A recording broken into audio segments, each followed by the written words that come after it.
ए हबीबे खुदा लुत्फ फरमाइए या इमाम ज़मां चले आइए. The archives of history have shown us how women, you heard how Brother Zishan's mother was a mean.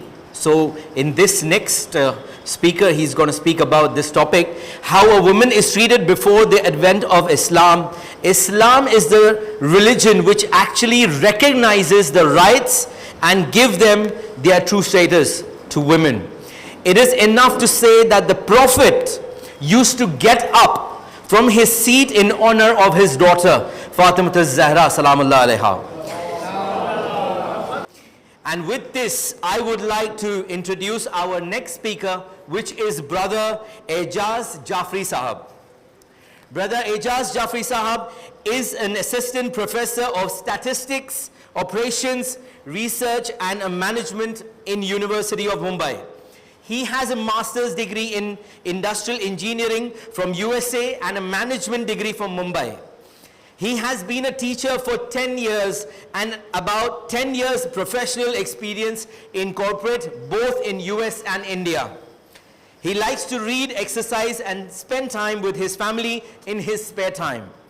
With this, I would like to call him on stage, Brother Aijaz Jafri Saab, and his topic today is what is the role of women during the reign and in the government of Imam Mahdi alayhi salam. Bismillahirrahmanirrahim. Allahumma kulli waliyika al-hujjat ibn al-Hasan salawatuka alayhi wa ala abaihi fi hadhihi sa'ati wa fi kulli sa'a waliyan wa hafizan wa qa'idan wa nasiran wa dalilan wa ayna hatta tuskinahu arraqat tawwa wa tumattihu fiha tawila. Allahumma salli ala Muhammad wa ala Muhammad wa ajil farajahu. Assalamu alaikum. In the pre-Islamic age of ignorance, women were not treated as humans. They were offered no rights, and in some cases their mere existence was such an embarrassment that most of them were buried alive. Holy Prophet sallallahu alaihi wasallam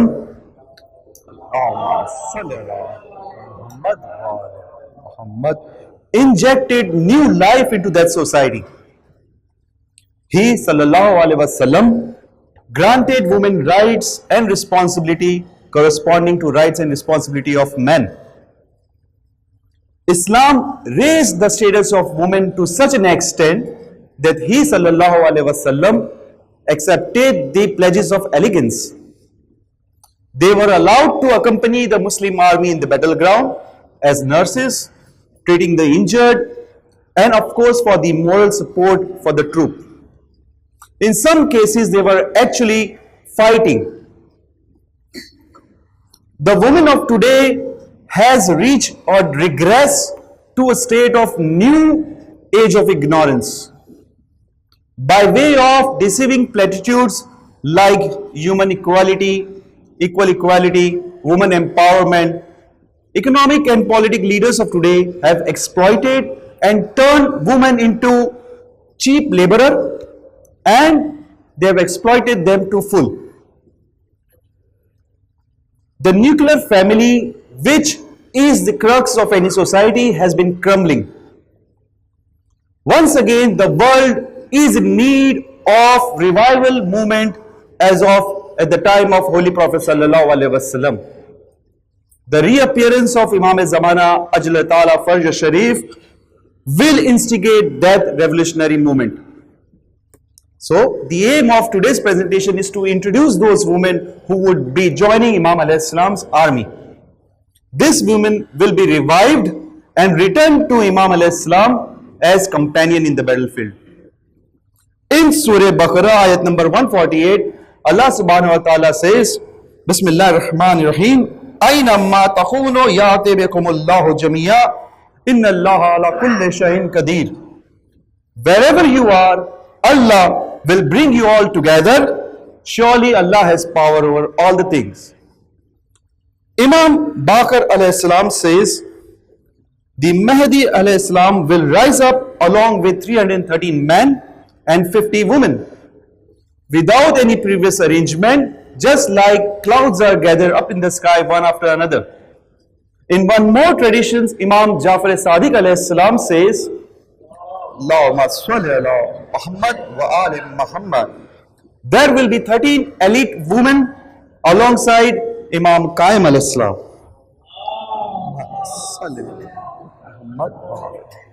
Janab Mufazzal alayhi rahma asked Imam who they will be and what would their roles be.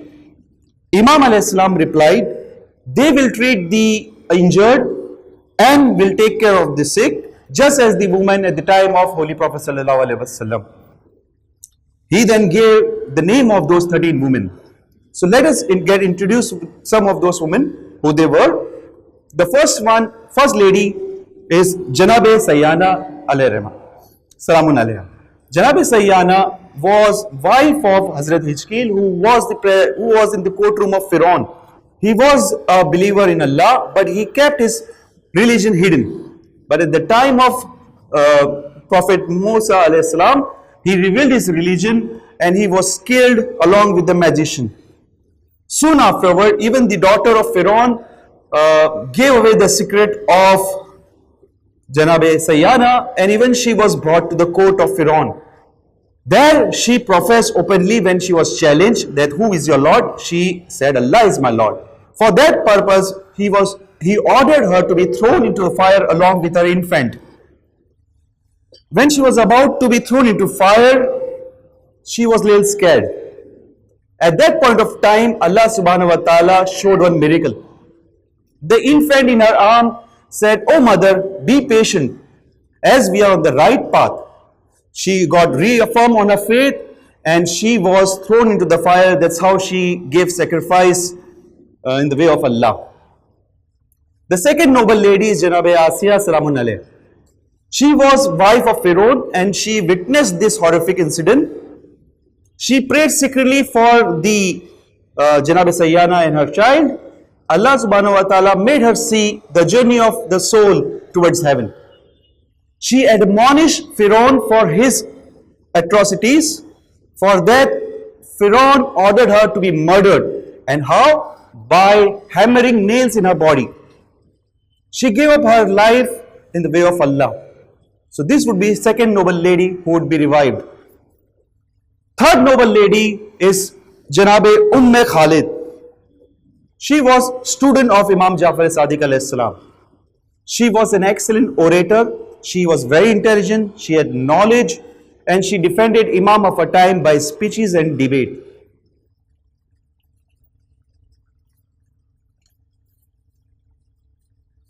Next lady, Janabe Zubaydah Khatun. She was an Abbasid princess. She was wife of Harun Rashid. She was also believer of Ahlul alayhi salam, but she kept her belief and taqiyya. She donated lot in the charity of Islam. She was an engineer. She designed the well system, irrigation system, construction of road from Iraq to Makkah. Later on, when Harun Rashid found out that she is a believer, he divorced her. Janabe Hababa al-Walabiya. She is one of the Sahibat al-Hasad, meaning owner of the stone. These stones given to her by Imam Ali alayhi salam, along with his advice to her that go and ask Imam of the time, you will have a long life. Go and ask to the Imam of the time. This stone will give witness to the Imamat. And she did. She had a long life given to her by Imam Sajjad alayhi salam. And she survived till Imam Baqir alayhi salam. Janabe Saeed, she was student of Imam Jafri Sadiq alayhi salam. She was again very obedient to Imam alayhi salam. Once she was very sick and doctor gave her advice to drink alcohol. She asked Imam alayhi salam for this advice, which Imam by Maslaha Ghaib said he didn't give permission to drink alcohol. She was patient, she bared that kind of pain that she was going through, but she didn't take alcohol. In this way she ended her life, sacrificing her life, obeying Imam of her time. There are other ladies also, which history tells us. Janabe Kanwa bint Rushad, जनाब उम्मे सईद, जनाब वुतैरा, जनाब उम्मे ऐमन, जनाब अबसिया. Each of these women have their own special struggle against the enemies of Allah subhanahu wa ta'ala.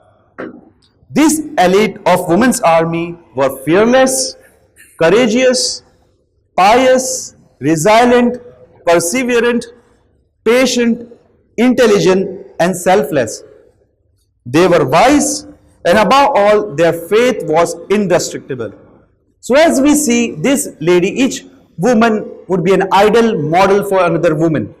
So by giving this example of this lady, I want to conclude that we should pray for, of course, reappearance of Imam Zamana Ajatala Far Sharif as much as possible, but also make a servant, slave of such mothers. With this I conclude. Wa akhir da'wan alhamdulillahi rabbil alameen. इसलिए खाके शिफा से लिखा है, जरूर होगी नायत इमाम आखिर की.